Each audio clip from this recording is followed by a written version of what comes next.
Excuse me, ఏంటండి ఈ bill? 299 రూపాయలు అయితే 300 రూపాయలు వేశారు. కాదు సార్, కరెక్టే 300. ఏంటో నువ్వు రూపాయలకే సరిగ్గా చూడలేని వాడివి, ఇంత పెద్ద బిజినెస్ ఏం చూసుకుంటావా నువ్వు?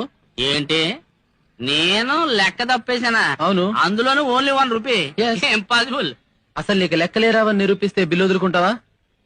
మీరు నిరూపించలేకపోతే డబుల్ బిల్ కట్టారా?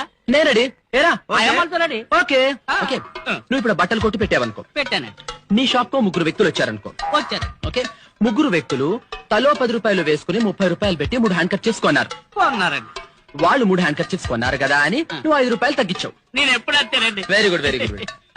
అప్పుడు మీ కుర్రాడు తీసుకెళ్లి 5 రూపాయలు వాళ్ళకి వెనక్కి ఇచ్చాడు. వాళ్ళు సంతోషించి కుర్రాడికి 2 రూపాయలు టిప్ ఇచ్చి మిగిలిన 3 రూపాయల్లో తలా 1 రూపాయి తీసేసుకున్నారు. తీసేసుకున్నారు. క్లియర్?